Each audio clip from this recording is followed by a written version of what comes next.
I look up early and I dry words, English Uh-huh. words. Uh-huh. Drill. I drill English words. How are you for Good, that? good. Everything's great, actually. Everything's great. Had a really nice day. My friend and I, we climbed a mountain in the morning. There's some mountains here in my neighborhood. Wow, Yeah, so we it's went to the top. a Yeah. high mountain. Pretty high, maybe, I don't know, maybe 1,000 feet, something like that. Not super high, but, Uh, it was a nice experience. we have some else. And where I live, we have something, something like that. Sorry. Uh-huh. Nice, nice. No, that's great. Do you climb a lot? Do you do a lot of hiking? Some people, they really enjoy hiking, going into the mountains and spending time there. Do you do that? I don't have time for that, and my daughter is so small, not strong enough for that. Uh-huh. Uh, do it alone. I don't have time. Sure, sure. No problems. That's fine. You do a lot of walking though, which is great. So you get your exercise that way. It's not a lot of. It's normal. I do my normal. Normal amount. Not more, Nice. not less. Fantastic, fantastic. That's great. Uh, hey, Amr, how's it going? Fine, how are you? Good, good. Good to see you again. Me too. Good to see you. How was your Saturday? It was good. Not full of tasks. You were able to Moderate. relax a little bit? Yeah. Nice. Yeah, today too, one of the days for me that's a little bit more calm than I think many other days for me, Saturday. I don't have any classes in the morning, so I sleep a little bit extra in the morning. And then today I went with my friends, went outside, we went hiking, some mountains and things like that. So then tomorrow is going to be a relatively busy day. So yeah, It's Monday. tomorrow's Sunday for us here. Oh, Oh yeah, actually, Sunday. over there it's going to be Monday. Yeah, because it's already Sunday. Yeah, yeah. So yeah, Yeah, it's Sunday. nice, Today is the fantastic. first working day Oh yeah, for you guys, Sunday is the first working day, right? for Yes, me, I at least.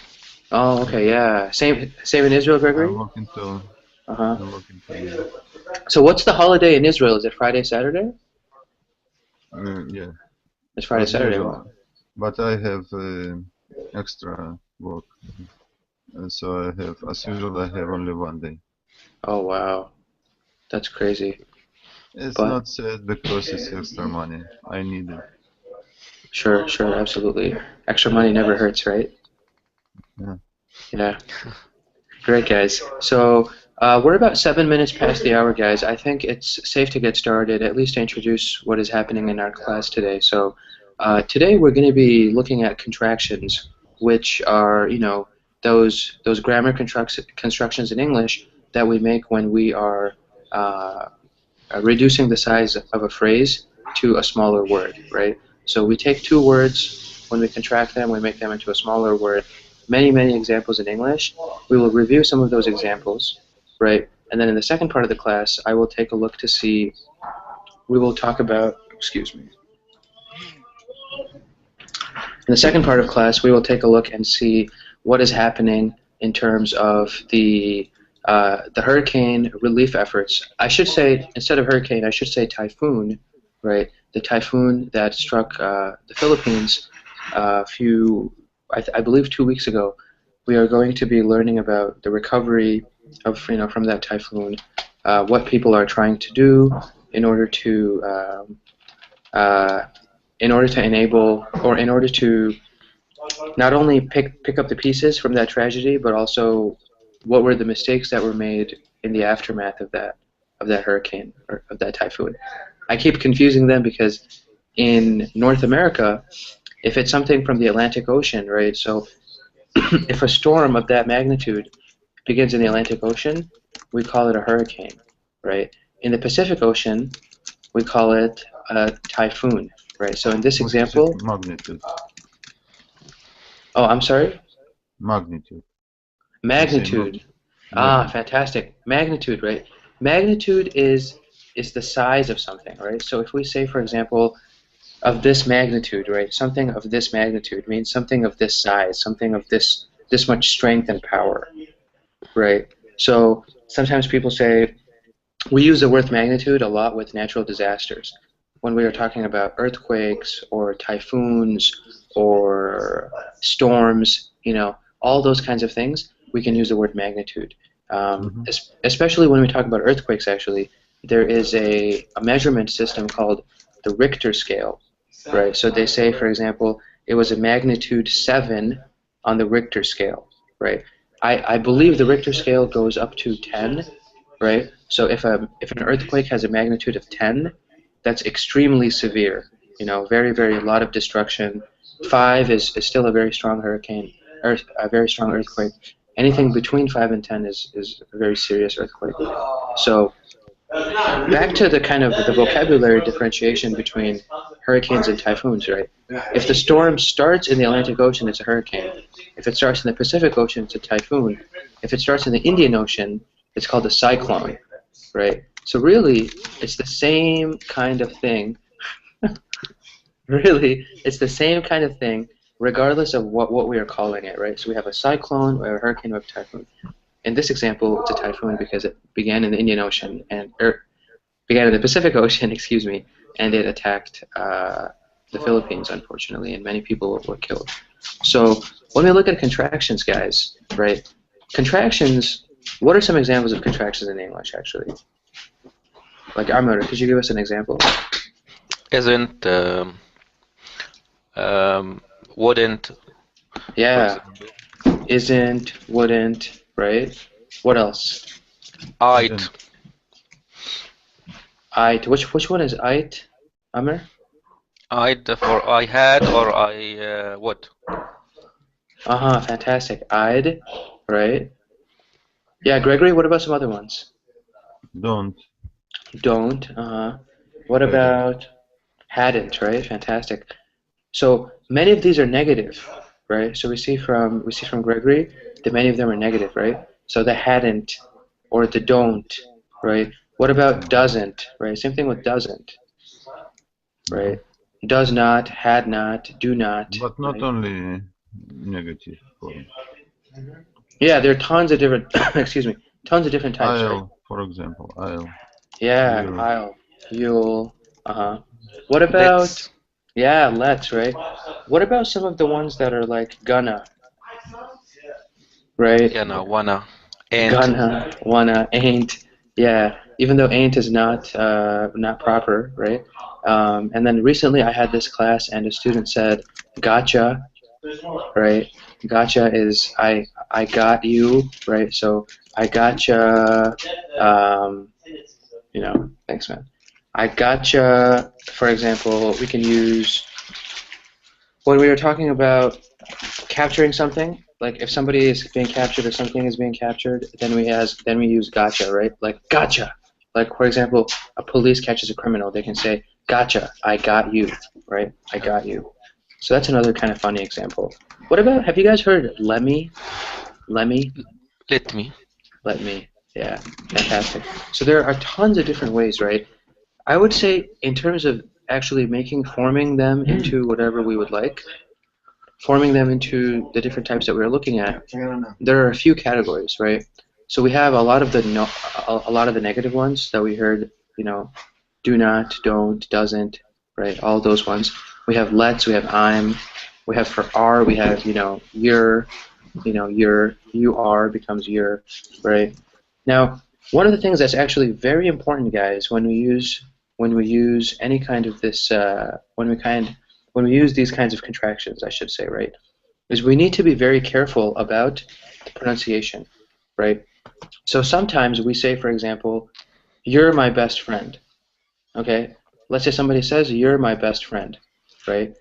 If I say, "This is yours," or "This is your book," right? So your book versus "You're my best friend," right? There's a slight difference in the pronunciation of those two words, right? So for the first one, it's more rounded. The word your, right? You can see of the person when they say it, their mouth becomes like a little O, right? Your, right? If you're saying your, it's much less of that O. It's a quicker A sound, like, or it's quicker E sound. Your, right? You're my best friend, but this is your book, right? So does that make sense, guys, in terms of the pronunciation?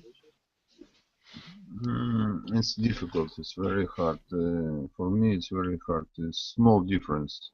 Yeah. Yeah. Like sit and sit. Yeah, set and sit, right? So sit is like a very quick, like that I is very fast. Sit. The other one is set, like set this on the table, right? Do you guys mind practicing the your and the your? Like I'm gonna Yeah. do you mind practicing a Your little and bit? your. Yeah, Your that was and good, your. Gregory. That was good. Can you do it one more time? Your and your. Yeah. You can understand the difference there, Gregory, actually. It's not you did it right. Yeah. Yeah. Sometimes it helps to actually say the full sentence when you're pronouncing something, right? So why don't you guys try to do that then? So let's start with Amr. Amr, can you say this is your book and you're my best friend? Those two sentences. This is your book. You're my best friend. Fantastic. Fantastic. And Gregory? This is your book. You're my best friend. Yeah. It's good, guys. It's good. The difference is slight. The difference is very slight, right? But I think just like with this lesson and many other lessons of this type, my friends are crazy, guys. All of these types, right? We see that the pronunciation comes with practice, and there are slight differences in terms of how we share the different words and how we, actually pronounce the different words. Very slight differences. But practice will make perfect. You guys are well on your way. And then, so any questions, guys, about any of that stuff that I just went over? No, No. Make clear enough. sense? Okay, fantastic. Wow, excuse me. Last but not least, guys, I wanted to say one other thing about some of these contractions, right? So there are a few contractions in English that there's actually one example that I can think of, right, where it's the same contraction, but it's two different words that they're talking about, right? And that's actually one of the ones that Amr, you shared with us. So you said I'd, right? I'd can actually be the contraction for two different phrases, right? Do you happen to know which of those two phrases are? I had and I would. I would. Fantastic, fantastic. I had and I would, right? So we have to be very cautious when we use I'd in a sentence because we need to make sure that the context fits the meaning that we want it to have, right? So I'd. What's a sentence with using I had? Using I'd as a way to say I had. What's a sentence that you could give us, Amr? Um, I had. I had worked at Tamamtek before I worked at ETQ. Fantastic, fantastic. So you're talking about two companies that you worked for, right? Fantastic. To past perfect, I will use past participle after Yeah, had. fantastic. You use a past participle after you say had, right? And Gregory, what about another example with I? This time with I would. How would you use I'd in the place of I would? I would going to the next class. I would be. I would be go to the next class. I would be going, right? Go in. Yeah, I would be going to the rest of the next class. So, or I would go to the next class. Yeah, both of those work, right? So I'd go to the next class, or I'd be going to the next class, right? And Herman, hey Herman, how's it going?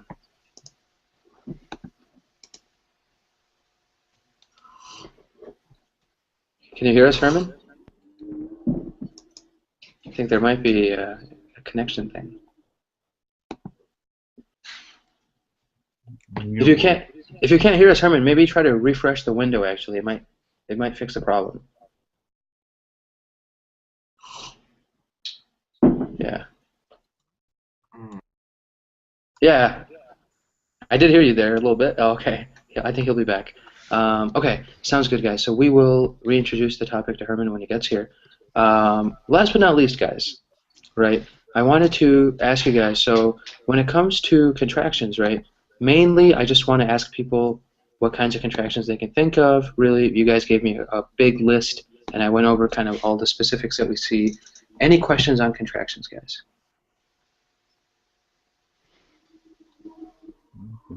I think not. Okay, fantastic. Hey, Herman, can you hear us now? Yeah. Yeah, you're also unmuted, so if you speak now, maybe we can tell you. Hi, hello. Hey, Hello. Herman. Yeah, I can hear you. How's it Can you hear going? my voice? Can you hear my voice? I can. Yeah. Okay then. So How's this it is my going? first time joining this Colingo. Oh, fantastic. Welcome. Yeah. Thank you. So So yeah. what did I miss? Oh, so we were just talking about contractions, actually, Herman. So it's kind of great that you came just as we were, talking about that. So, what are contractions, actually, Herman? Have you heard the word contraction before? Contraction? Mm-hmm. You mean I can't really define that, but I know what it means. Like when a pregnant woman contraction, some kind like that. Yeah, that's what we're doing, right? So when we are reducing the size of a word, right? So when we're making a phrase much smaller than it is, right? That's when we. So for example.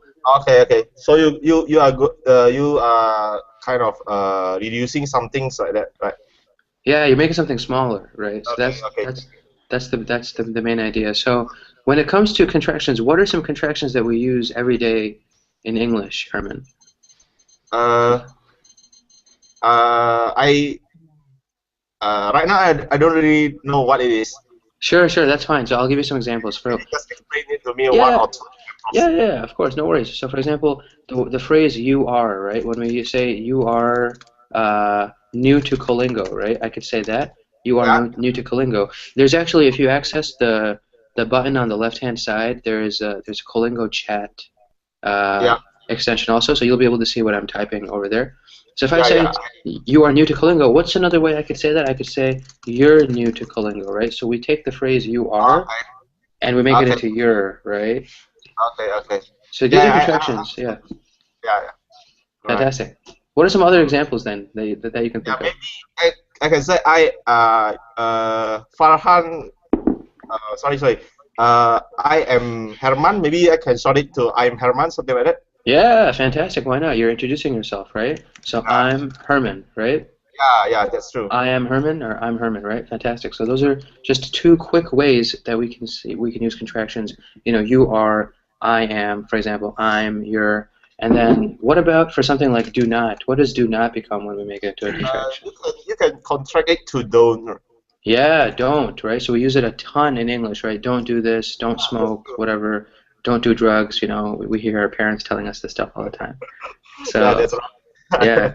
So yeah, where are you from, Herman, actually, if you don't mind me asking? Yeah, I'm from Indonesia. Indonesia? Yeah. That's awesome. I know one word or one phrase in Indonesian. Oh, what it is? Actually, it might be Malay. I know Selamat Datang. I think it's Malay, actually. Yeah. Okay. Yeah. That's the only thing I know. But I know that your language is called Bahasa Indonesia. Yeah, your language is called Bahasa Melayu. Bahasa Melayu. Yeah, interesting. That's great. So awesome, Herman. Welcome. Do you have any other questions? I know it was kind of quick, but we want to start the article. So, did you have any questions about contractions or anything else? No. For me, so far, it's very clear. So let's proceed to the articles. Fantastic, awesome. If you do have any questions, guys, any of you guys, stop me in the middle of the conversation, and we can go over anything you guys have any questions on. So, great, guys. So we are looking today at what is going on in the Philippines, right? So Haiyan was this terrible typhoon that just, appeared from the eastern Pacific Ocean, and then it attacked, or I should say, it made landfall in the Philippines, and it caused a lot of deaths. It caused a lot of tragedies. Even though before the hurricane, or before the typhoon actually struck, people were thinking that maybe the damage would not be so catastrophic. There are a few places that are very negatively affected by this hurricane. So we are going to take a look at one of the areas that was very much affected by the hurricane, and we will take a look at the article. The article itself, I think, is fairly fairly advanced, which is good because this class is an intermediate class, so it's right in the middle. You know, the article may have some vocabulary words that are a little bit more difficult, but I think that's completely fine. If you guys do have any questions with the vocab words specifically, please ask me and we will stop. So here is the article, guys. It's from the Washington Post, right? And I'm going to actually screen share this, Herman, so you can follow the the article also by yourself, but it's also going to be on my screen in case you want to see it. So that way you have everything available. So let's see, guys. I'm going to screen share this screen of mine. And where is the article? The article is right here. So in the Philippines, right, typhoon survivors are desperate for food. Aid workers say progress is slow, right? So this is probably the most significant, picture that we can see in this article here. So there is a lot going on, and aid workers are saying that the progress is not as fast as it could be, right? Unfortunately. So let's see here. Lapu-Lapu, Philippines. As authorities in this typhoon-ravaged nation struggled Tuesday with a mammoth relief effort, survivors were becoming increasingly desperate, short on food and supplies, and terrified about waiting longer for help.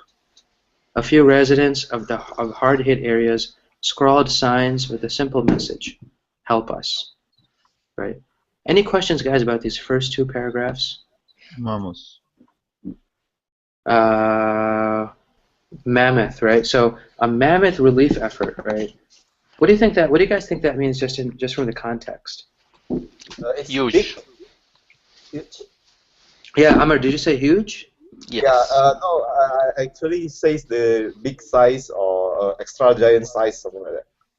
Yeah, Herman, exactly. You guys are both correct, right? A mammoth-sized something is something that's huge, something that's of a very large size, right? So this relief effort is of a very large size, right? The word mammoth specifically refers to an animal that is no longer alive. It used to be, it's a kind of elephant. It was a relative of the elephant. The word mammoth is actually this, guys. Let me just show it to you guys because it's going to be much easier. Let's see. Mammoth is, hopefully Google cooperates. Elephant It's ancestor. one of these guys. Yeah, it's an ancestor of the elephant, right? So you see this guy? This is a mammoth, right? So it's a terribly huge, it's a huge animal, yeah. They're no longer alive today, but they used to be alive, and it means something gigantic, right? So this is a mammoth here. So about 5 days after the once-in-a-century winds of Typhoon Haiyan gashed the central Philippines, some aid workers said progress has been too slow. Many who want to help are waiting at airports and air bases, hoping to catch rides from the short-handed Philippine military. Any questions on this paragraph, guys?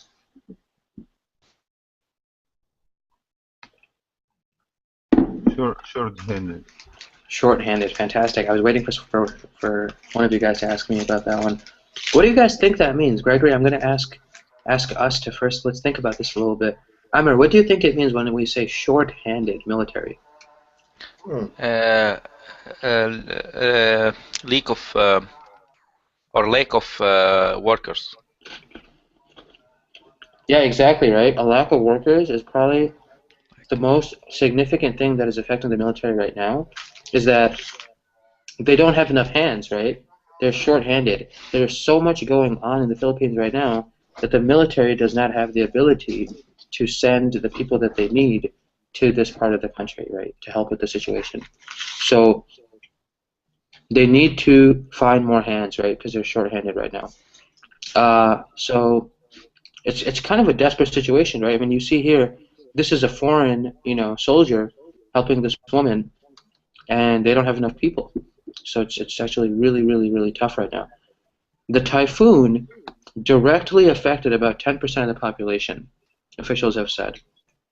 The government's official death tally rose to 2,344 on Wednesday, citing the National Disaster Risk Reduction and Management Council.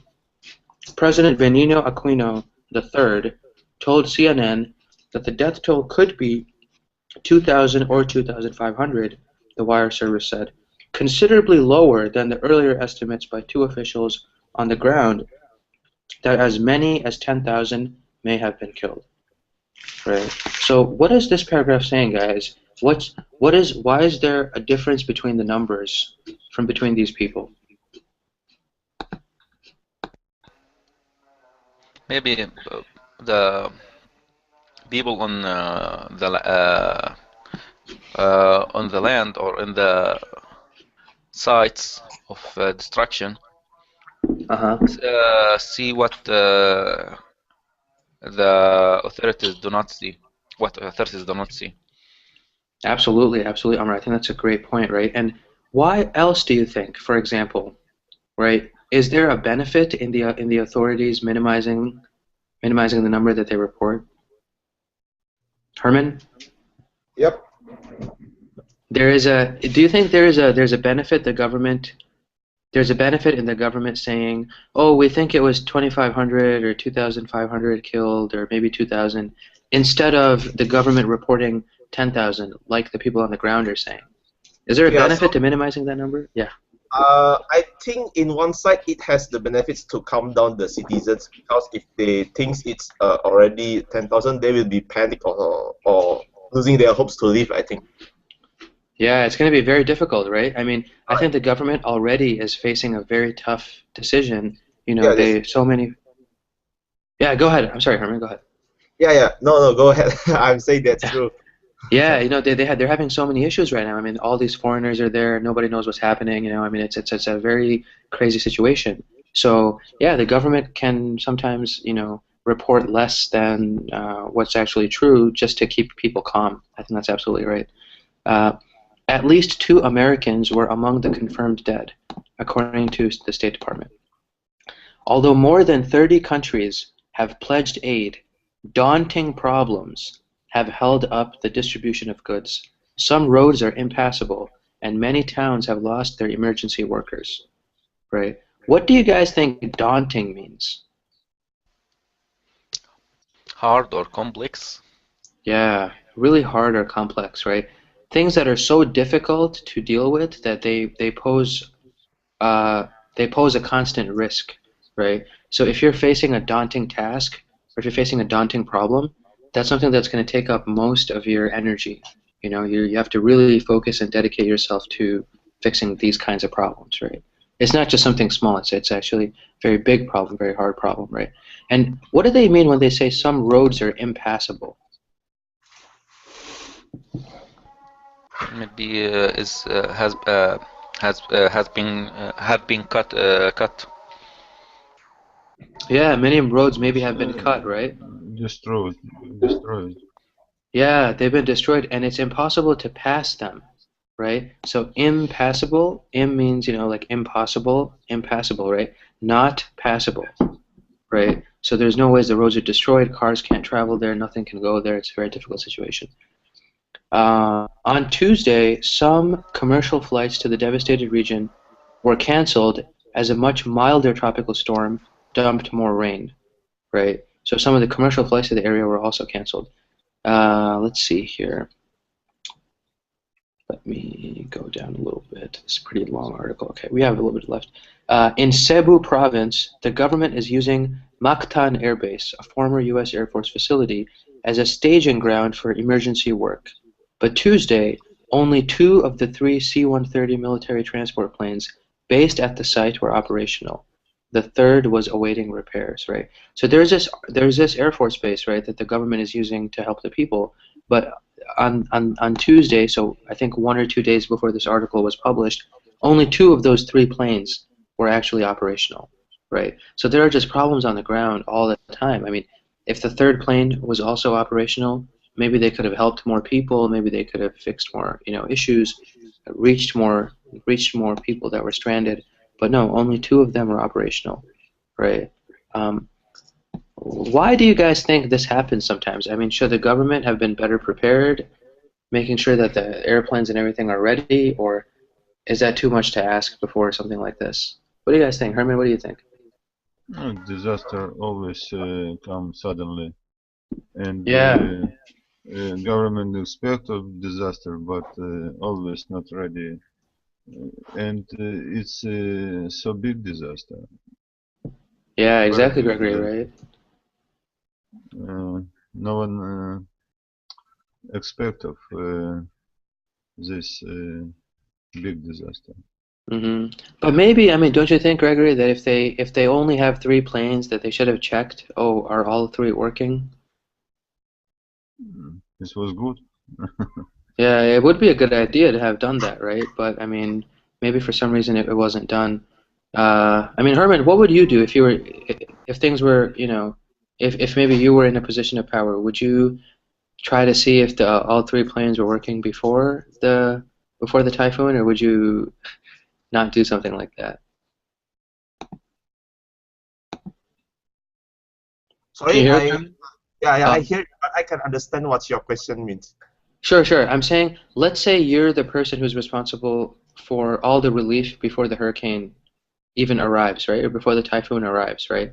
If you know you only have three planes, Mm-hmm. right? Wouldn't it be a good idea to check if all of the three were operational? Hmm.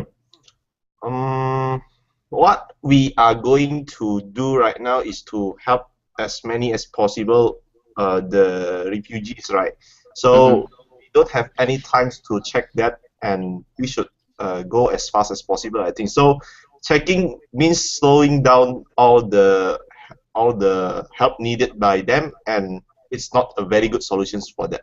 Yeah. So right now, because the decision on the ground and because the damage has been done, right? I mean, the hurricane's gone, right? Mm. We have no choice but to do the best we can with the planes that we have, right? Right, right. Unfortunately. Okay. Yeah, I don't know.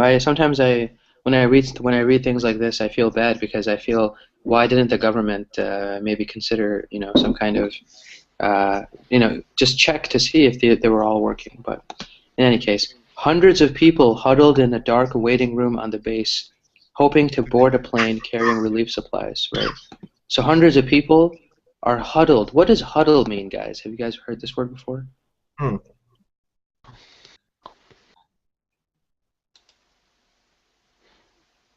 Amr, have you heard this one before? No, no. Yeah, go ahead, Let Gregory. It's a crowd in a small place, a lot of people. Yeah, when people are gathered together in a small place, right? When lots of people are gathering together in a small place, it's called, one of the verbs we use is the verb huddle, right? We also use the verb huddle in football, in American football, when all the players are coming together and they're meeting to talk about strategy, right? So those are all examples of huddle. And it's something that, I mean, hundreds of these people, right, are just hoping that they can get on a plane. Very desperate situation. People with relatives in disaster areas had camped out there for hours, even days, holding plastic bags containing supplies, packaged noodles, bottled water, biscuits. Sitting alongside them on hard plastic chairs were aid workers, eager to assess the needs on the ground and mobilize assistance. Right. So, what is this saying, guys? What picture do you guys see in your head when you read this article or when you read this paragraph? People helpless and suffer of without help. There is help, but not enough. Yeah, exactly right. I mean, packaged noodles, bottled water, biscuits, right? These are the supplies that they're waiting for, honestly, right? And that some of them, some of them have these supplies, other ones don't, right? And these are the relatives that are waiting for their family members, right? So they can't wait to see them. The relatives are, just waiting, waiting, waiting, sitting and waiting, right? It's a very desperate situation. I mean, Amr, when you read this paragraph, what comes to mind for you? Um, I understood that some people are in the went to the uh, disaster areas to help their relatives. Mm-hmm. And they have all the packages of supplies, as you said, noodles, bottled water, and biscuits. Yeah. Beside the guys who eyed the the people or the eyed Mm-hmm. workers. Yeah, exactly. So a lot of these aid workers are just waiting for the opportunity to help, right? But they don't even know what that opportunity will look like because they're still waiting for news from the relatives, right? So really a very difficult situation. And once again, we hear them say they talk about these C-130s, right? These planes. You see how difficult it is getting access to the C-130s, said Jorge Duran Zurdo of the Spanish Red Cross, part of a 5-person team that hopes to get to Tacloban, a city where 10,000 are feared dead, right? So the Air Force or the Philippine Army, whatever the case might be, right? They had these C-130 planes, right? And it's getting more and more difficult to get access to these planes. Extremely difficult, right? They don't have enough, and these C-130s are the only ways that they can reach some of these far cities, right? Places like the city Tacloban. And a lot of news media has focused on Tacloban, actually. It's a city that people believe maybe 10,000 people died there. So it's a very big tragedy. Zudro said his group can set up mobile water treatment plants to address a severe shortage of potable water, right? What do you guys think potable water means?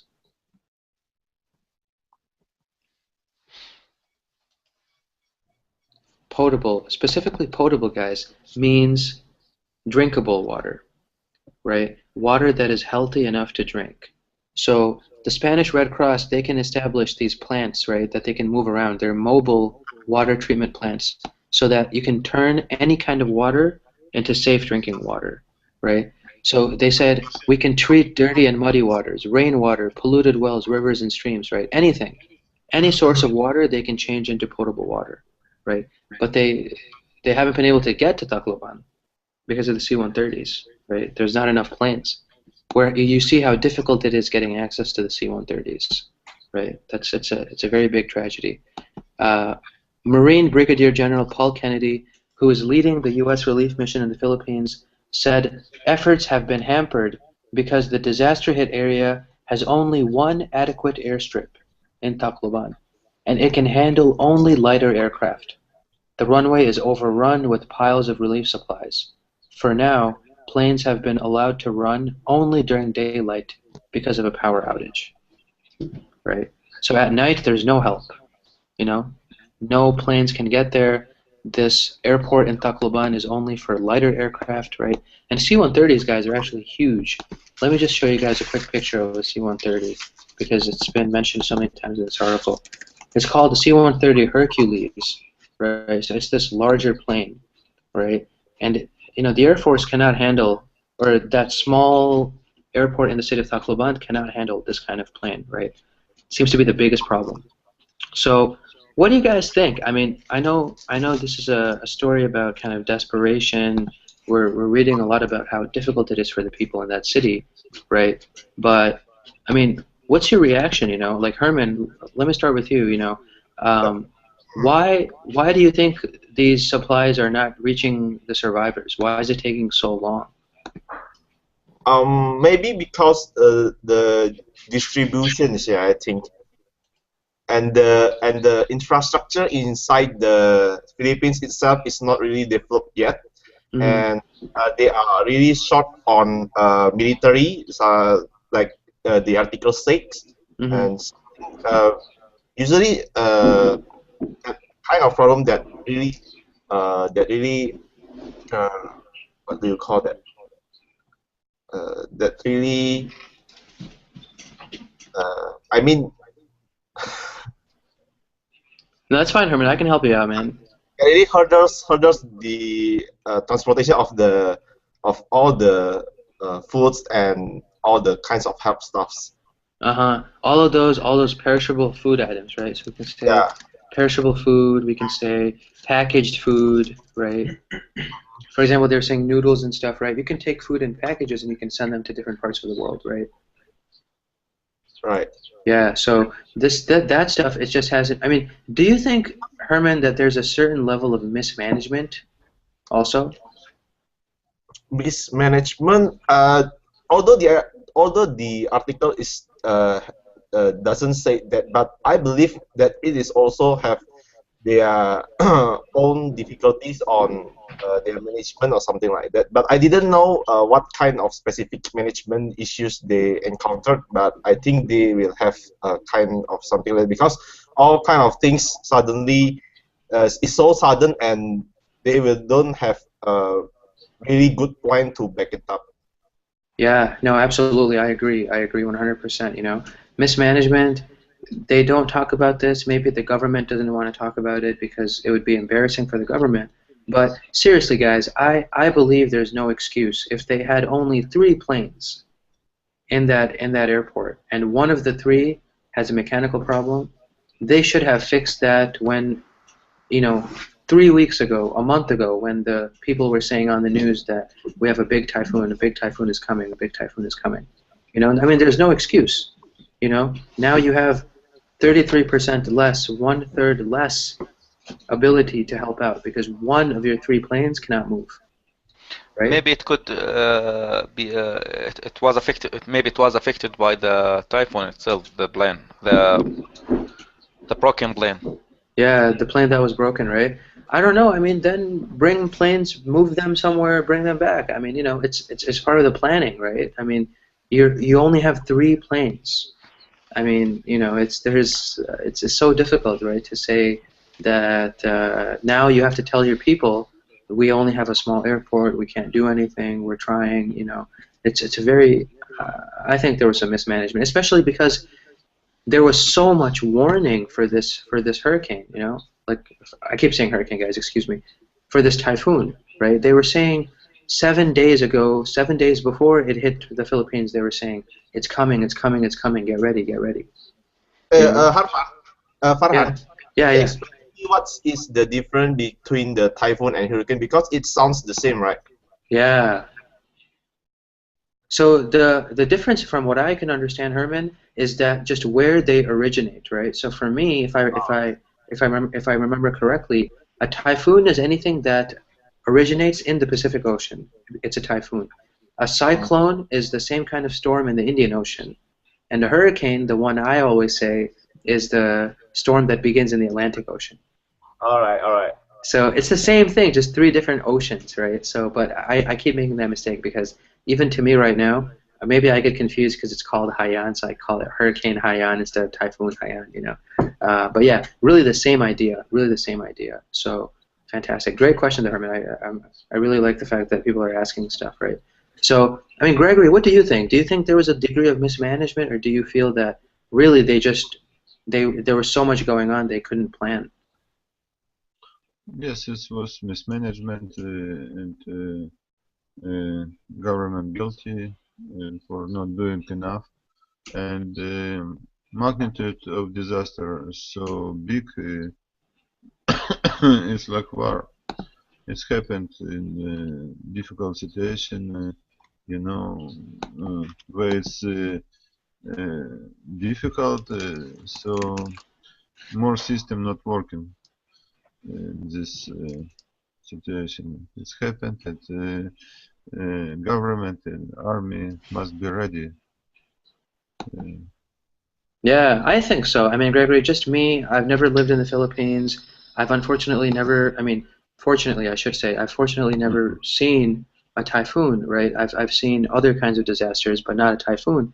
And to me, I mean, it doesn't make sense to me that the government can say, after so many people are affected, that they can say we only have 2 planes. But I remember Katrina in United States. It was the same disaster, and Yeah. helpless people in so big and powerful country. The same Couldn't do situation. anything. Yeah. Yeah, the same Yeah. situation. I agree. I agree. I agree so much. You know, Katrina. The biggest problem with Katrina was that the levees in the city actually broke. Right. So when we in English we have the word levee. Right. A levee is something like a dam. It holds back water. Right. It holds back water. So when in Katrina, the city of New Orleans was overall, like, I mean, there was a lot of damage, but when the levee that was holding back the water, when that levee broke, all the water came into the city, and that caused a lot of damage, a lot of floods happened because of that, right? And yeah, we weren't prepared. We were not prepared, absolutely. I mean, Louisiana, the state of Louisiana, where that happened, a much poorer state, right? But I Resources weren't there. remember how government was forceless. Yeah. Uh, The government really didn't do a good job. Really did not do a good job. I mean, people are still trying to recover from all the damages from that hurricane, right? Now, this article does focus a lot, guys, on the international effort in the Philippines, right? Do you guys think the international community is doing a good job, or are they doing enough? And should they do more? What do you guys think? Amir, you want to go? We'll start with you, and we'll go to the right. Yeah, I did. Who do you think? Okay, I think there is a sound. I'm not sure. Okay, there's a voices on the Oh yeah, it's maybe noise. my friends.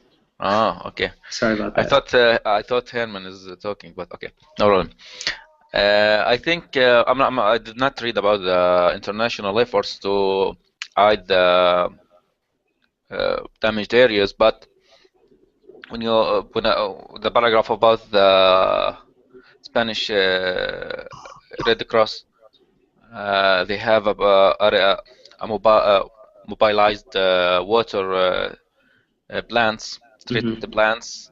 It's a good idea, and I think there would be something like this from other countries Mm-hmm. like Canada and United States and Europe. Mm-hmm.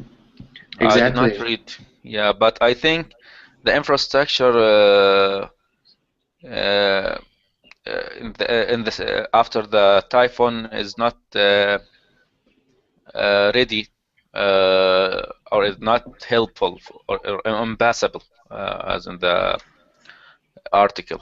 Uh-huh. So it's daunting problems that prevent the aids from the international community.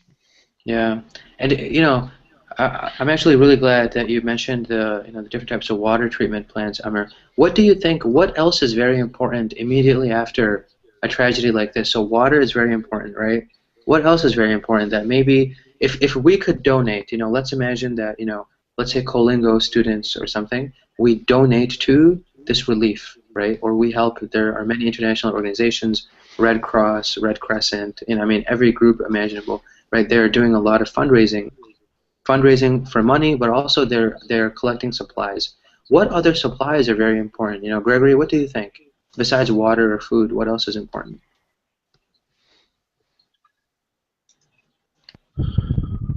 maybe these people need uh, attention, something pay attention of his problem. So if we say about that, it's pay attention of big society. Mm-hmm. Maybe we can speak with these people in some way. It's this now it's in very difficult situation, but after that they have a lot of problems. So we can speak with them and calm down them. So giving them the psychological support. Yeah. Yeah, right. Herman, I see you're nodding, which is great because the other guys Yeah, don't have their cameras. So yeah, it seems like you agree, right, Herman? yeah. Because one of the victims of this catastrophic one, they need to have food and water. After that, they need clothes. Yeah, because they have to change their clothes. Otherwise, uh, they will infected by some bacteria, or maybe they are dirty or something like that. And then medicine is also important, but if all of that is already done, then you need to fix their psychological or their mentals, because they are trauma from this catastrophe. Mm-hmm. Maybe all of that stuff that is needed right now for the victims.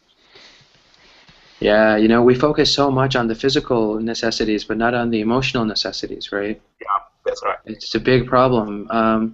And, you know, I really like the fact that you guys brought that up. I think that's very, very important, because when we think about aid efforts and when we think about, you know, donations and money, you know, one country says we're giving $1 billion, one other country says we're giving 500 million. I think sometimes in some of these developing societies, the money is mismanaged just as much as the, you know, as the effort is mismanaged, right? So they try to get people together and, you know, let's have this, let's have the army do this, and the navy does this, and the air force does this. I mean, it doesn't work because money sometimes falls into the wrong hands when we do these kinds of things, right? But really going there, emotionally supporting the people, I think is very important at this stage. And do you guys think that this tragedy, you know, that this catastrophic tragedy, like we heard from Herman, right? Is there, whenever we have a tragedy like this, right, earthquake, flood, hurricane, whatever, right? We always believe that it will prevent something like this in the future. That we have learned our lesson and we can prevent something like this in the future. Is this the case for this incident as well, guys, or do you think mistakes like this or problems like this will happen in the future as well? What do you guys think? Let's start with Herman.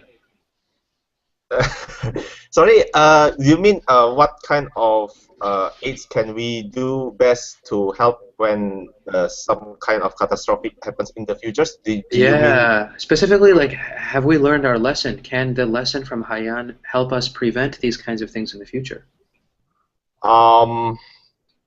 Yeah, I think we can learn from the mistakes, and with this kind of events, very unfortunate events, we can document it, and so the future generations can learn on what should be done correctly. So it will minimize the mismanagement issue and something like that. So the procedures should be constructed, should be documented, so they will follow the steps in the future. I think like that.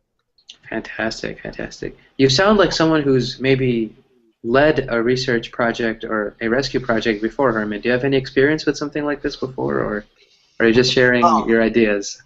Yeah, actually, I don't have any idea on how to help these catastrophic stuffs, because I don't really lend my hand to help them. But I also donate fire money or something like that, and also follow the news, because Indonesia is some kind of customer of these catastrophic things, right? Like tsunami, earthquake, and the dam is like you said, the levee is sometimes broken, and then it swiped all the villagers or something like that. So it happens annually here, so it's not a really big deal around Indonesia, I think. And Indonesia is also kind of a neighbor to the Philippines, also. Yeah, that's true. That's true. It's on the above of Sulawesi's islands, so it's really neighborhood from Indonesia. Exactly, you guys are neighbors, yeah. And you know, Gregory, what else? I mean, in terms of this disaster, have we learned our lesson? Can we, the next time something like this happens, will we be more ready? We cannot prevent this disaster, but we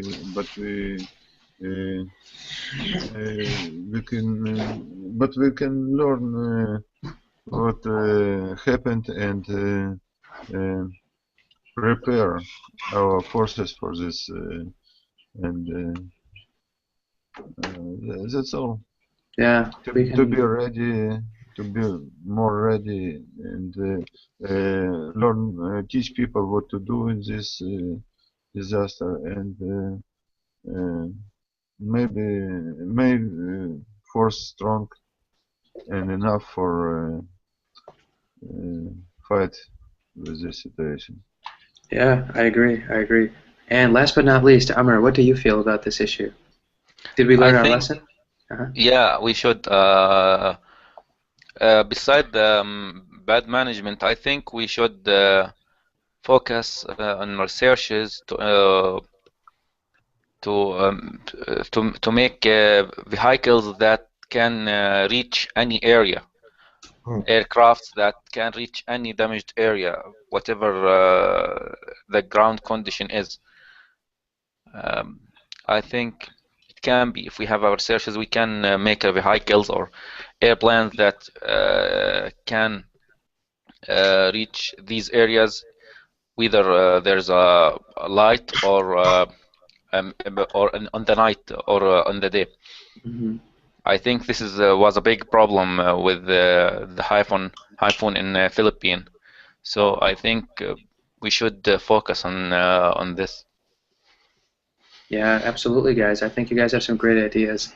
But as we say in English, hindsight is always 2020, right? So we have this phrase in English, we say hindsight is always 2020. So if somebody says, I have 2020 vision, right?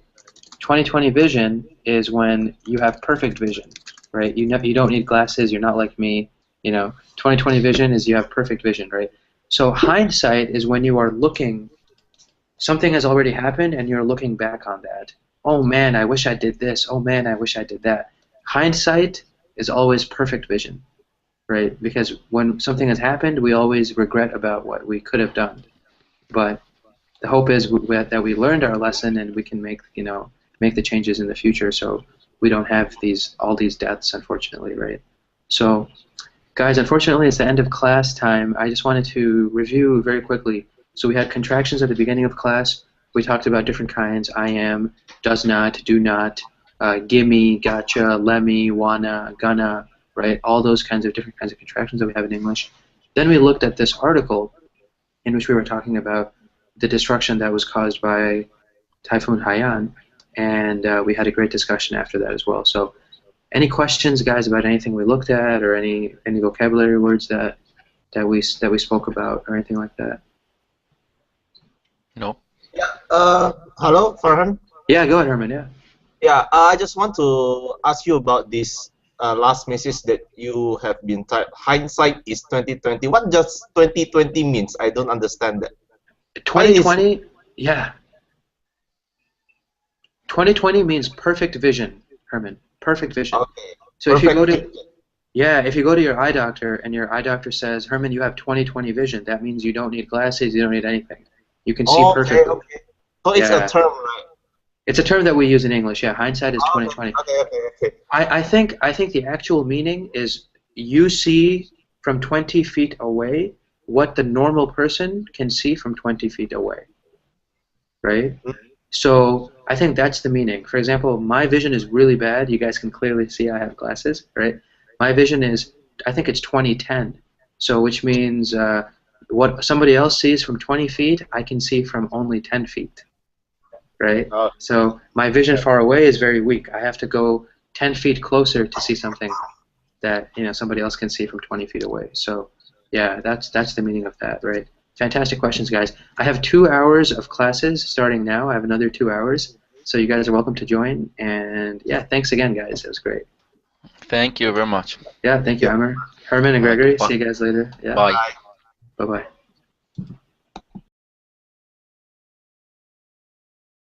You do a lot of walking though, which is great. So you get your exercise that way. It's not a lot of. It's normal. I do my normal. Normal amount. Not Nice. more, not less. Fantastic, fantastic. That's great. Hey, Amr, how's it going? Fine. How are you? Good, good. Good to see you again. Me too. Good to see you. How was your Saturday? It was good. Not full of tasks. You were able to Moderate. relax a little bit? Yeah. Nice. Yeah, today too, one of the days for me that's a little bit more calm than I think many other days for me, Saturday. I don't have any classes in the morning, so I sleep a little bit extra in the morning. And then today I went with my friends, went outside, we went hiking, some mountains and things like that. So then tomorrow is going to be a relatively busy day. So yeah, It's Monday. tomorrow's Sunday for us here. Oh, Oh yeah, actually, Sunday. over there it's going to be Monday. Yeah, because it's already Sunday. Yeah, yeah. So yeah, Yeah, it's Sunday. nice, Today is the fantastic. first working day Oh yeah, for you guys, Sunday is the first working day, right? for Yes. me. We use the word magnitude a lot with natural disasters. When we are talking about earthquakes or typhoons or storms, all those kinds of things, we can use the word magnitude. Mhm. Especially when we talk about earthquakes, actually, there is a measurement system called the Richter scale, right? So they say, for example, it was a magnitude 7 on the Richter scale, right? I believe the Richter scale goes up to 10, right? So if an earthquake has a magnitude of 10, that's extremely severe. Very, very a lot of destruction. 5 is still a very strong hurricane, or a very strong earthquake. Anything between 5 and 10 is a very serious earthquake. So back to the kind of the vocabulary differentiation between hurricanes and typhoons, right? If the storm starts in the Atlantic Ocean, it's a hurricane. If it starts in the Pacific Ocean, it's a typhoon. If it starts in the Indian Ocean, it's called a cyclone, right? So really, it's the same kind of thing. Really, it's the same kind of thing, regardless of what we are calling it, right? So we have a cyclone, we have a hurricane, we have a typhoon. In this example, it's a typhoon because it began in the Indian Ocean, and the hurricane relief efforts. I should say, instead of hurricane, I should say typhoon, right? The typhoon that struck the Philippines I believe 2 weeks ago. We are going to be learning about the recovery of, from that typhoon, what people are trying to do in order to